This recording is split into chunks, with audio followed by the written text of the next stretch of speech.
the land, not carrying things with you, but what can you build with material already existing on the surface of the moon? And that's where a lot of people are doing research right now at NASA and around the world. Good job.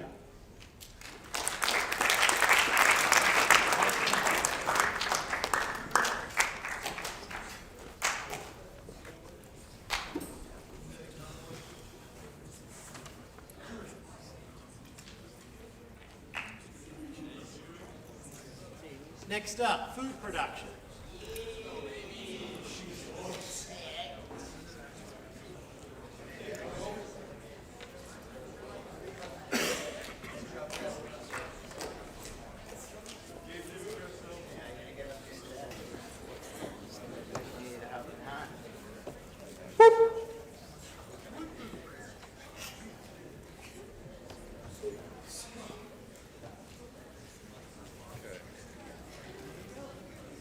Hey, hello everybody.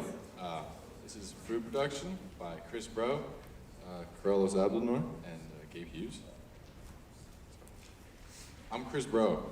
I have a passion for academics and athletics. You know, I enjoy hanging out with the boys, obviously, and I am very excited to work with space exploration. I'm Gabe Hughes. I'm hardworking, and I enjoy sports. I'm Carlos Abdelnour. Okay. What is the epic challenge? Our epic challenge is to travel to the moon once again and bring with us a renewable food source. We will use team strategies and collaborative work in order to solve complex problems that we may face in our missions to the moon. So for our epic space challenge, we chose food production. Food production is extremely important for a space mission because you need food or you're gonna die. So if we could figure out like an efficient way to like bring food and like kind of like a space farm in space, we can like cut out budget costs and like you can put that money for like something else. So when talking about why we would choose food production, it's obviously really important to bring a self-sufficient food cycle into space so that we can actually stay on the moon for longer periods of time. But there's economical benefits too to a food system like this. A 4-man mission to Mars, not the moon, costs about 24,000 pounds of food. So just thinking about those numbers and in terms of the moon, there's a huge economical, space there that we could save a lot of money on by just bringing a sustainable food source with us to the moon. There's a bunch of problems we would face as well. We'd have to manage the microgravity in the soil. We'd have to manage the soil itself, hydrate it. We'd have to maintain, oxygen levels in the atmosphere for the space farm. So, yeah. And this is our contact information if anybody would like to follow up on food production.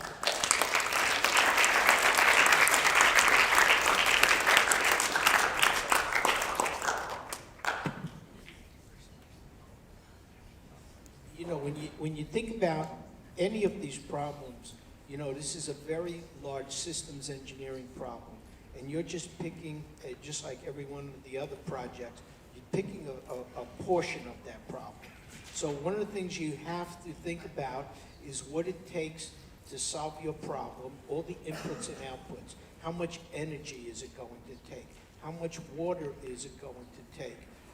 Where are you going to get these nutrients from? Can you use the regolith on the moon? What else do you have to do?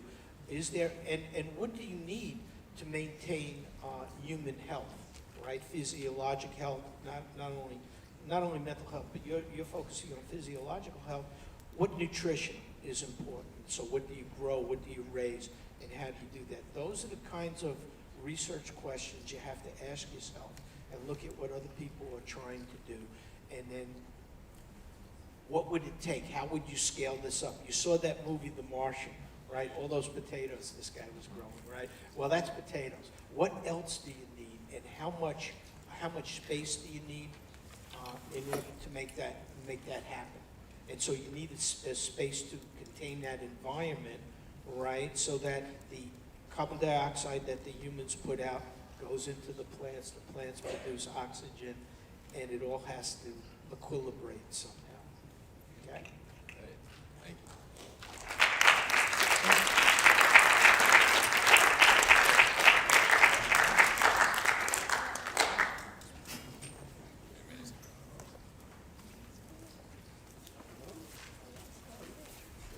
you. Lunar atmosphere.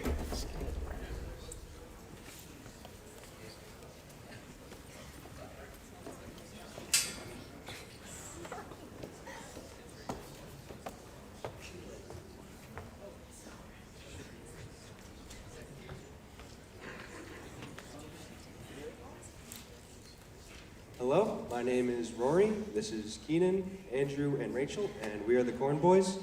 The problem we are addressing is air management on the moon, as it does not have an atmosphere that can sustain life. So our plan is to eventually find a way to make a sustainable atmosphere so we can one day have a functioning community.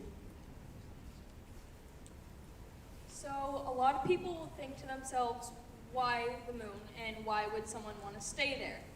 Well, the first thing is that the moon is the closest celestial body to our Earth, so it's easier to get to, and in a way, it's a lot faster. And the low mass of the moon will provide a much cheaper and easier way for rockets to launch to different areas. And the value of the land itself is a lot more valuable because there's a lot of different elements that are still unknown, and the resources of different metals and other unknown substances will be a lot more helpful. However, this project won't be an easy one because of the varying temperatures and terrain of the moon. Because during the day on the moon, the temperatures are really hot, and at night they drop below zero.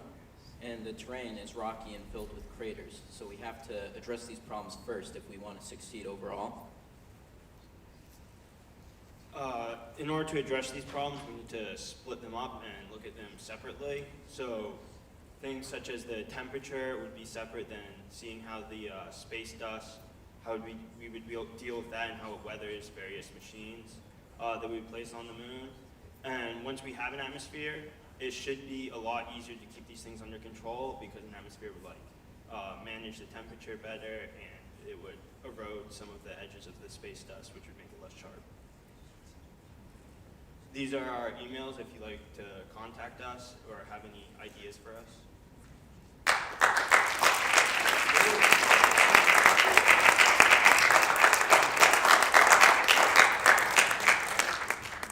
Okay, maintaining an atmosphere inside a habitat or in a spacecraft or in a spacesuit, that's an area that we call ECLIS, Environmental Control and Life Support System. That's NASA speak for what you're talking about doing. And I don't think you're talking about terraforming the entire surface of the moon. You're talking about creating an atmosphere in some type of a habitat. Is that correct? Well, we don't know what's possible right now. Because of the moon's low mass, it's theorized that a lot of gases would dissipate before they could create an atmosphere. But if it is possible to create an atmosphere on such a large scale, that would be ideal. Okay. Well, that's so you're leaving the canvas wide open right now. You haven't figured out if that's doable or not, or what it'll take to do that. But hopefully, you'll be able to come up with some quick answers. Yes. As to the scale that you're talking about. What would be necessary to do that? Okay. Two questions behind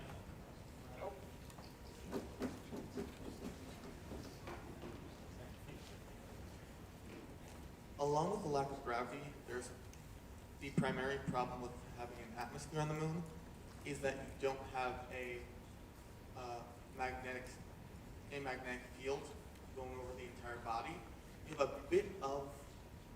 have the tailing magnetic field of the Earth that the moon sometimes goes into. But for most of its lunation, it is completely unprotected. And that means any gases that you place there are most likely just going to be blown away by the solar winds. Yes, that is one of the issues we know we're going to have to chase if we want to make a full atmosphere on the moon. We don't know how we're going to deal with that yet, but there were other groups looking at making an electric field on the moon, so we could talk with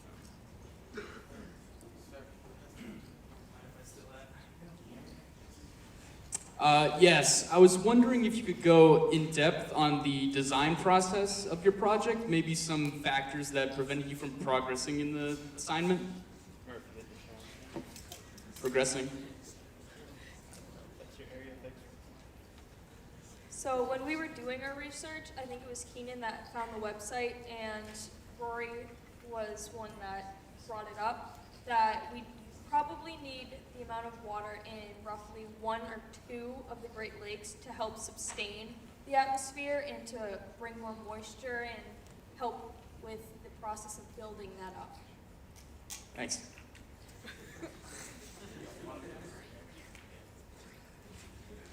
If you do need a source of water, the lunar regolith is believed to have trace amounts of water crystals that could be helpful if you can gain access to that. Another solution we were thinking of was, now that we know that there's ice on the moon, we were thinking of a way that we could possibly utilize that ice to use.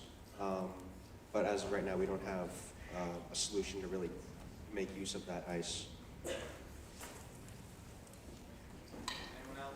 No? No, man. Oh, okay. Okay, thank you. Thank you.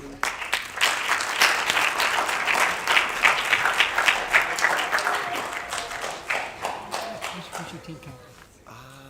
Probably me. So growing plants on Mars. Team 9.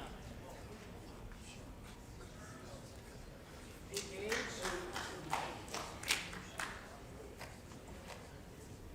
No? Nice.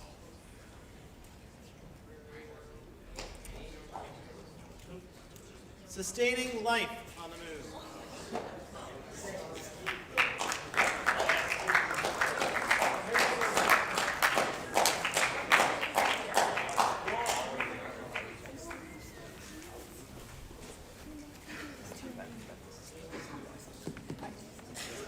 Let me go find it.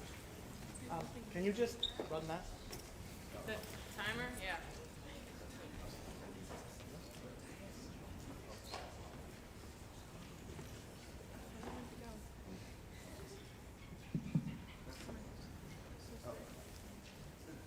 So today my group mates and I are going to be talking about sustaining life on the moon. So as you can see, we have 4 members of our group. First, I'm going to talk about myself. I'm considered hardworking and a trustworthy member of the group. I'm strong in creating prototypes. To my right, we have Ben Rodman. He's considered the brains of the group. He does a lot of the analytical work and a lot of the problem-solving stuff. And right here, we have the outside of the box thinker right here, Tristan O'Hagan of the group. He makes a lot of ideas, and he's also strong in creating prototypes. Then Sophia over here is the voice of the group. She's never too quiet, always gets her voice heard, and she once broke a 3D printer.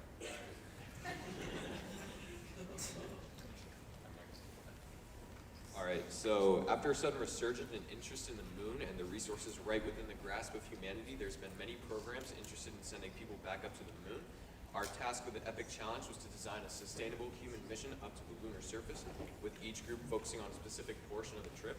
And our group focused on science experimentation in the search for life, which included examination of in situ materials for signs of life, preservation/avoidance of special regions, the identifications of conditions necessary for life, and the experimentation for in-space and Mars surface environments.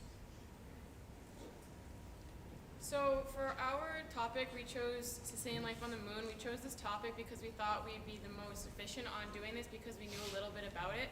It was also very interesting to us to think about the potential we have outside of Earth. Doing this, there's a lot of competitors, such as India, China, Blue Moon, SpaceX, and NASA. So far, they're kind of beating us because they've been to the moon. We haven't, and we're still working on how to get to the moon. Since 1969, we've been trying to find a way to stay on the moon, and things to find, be able to survive on the moon is like air, sustainable land, water, and yeah.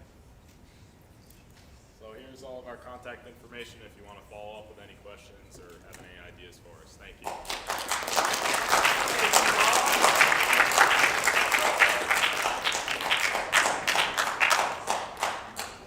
So the primary purpose of your mission was to detect if there was any organic life on the moon? Is that? To see if we can live on the moon. Yeah, that, see, detect any organic life and then any regions for potential habitats or potential colonization, like any regions that we could actually live. Where the Okay, so temperatures- it was a twofold. It was sustaining humans there with the purpose of also detecting if there was any life. And that's a big challenge as we go back to the moon and maybe to Mars, is not only going there, but not contaminating the planet or the moon when we go there, so that we're not putting down organic matter that we're basically, we think that we're basically seeing life, but it's just organic matter that we deposit there. So how do you go there and prevent us from contaminating areas that we're trying to do this life science research in? Yeah, I'll take the blame for that one. I kind of sort of thought they were kind of like the same thing, seeing if there's life on the moon, because somebody's living, a living thing there, we could live there. Yeah, I'll take that. Oh, no. It's not blame. I mean, when we go back to Mars, actually understanding if there ever was life anywhere else in the universe, that's going to be an unbelievable find if it does happen. Yeah. And that's why we do this, right? That's why we explore, to answer those kinds of questions. Good job. We got one question.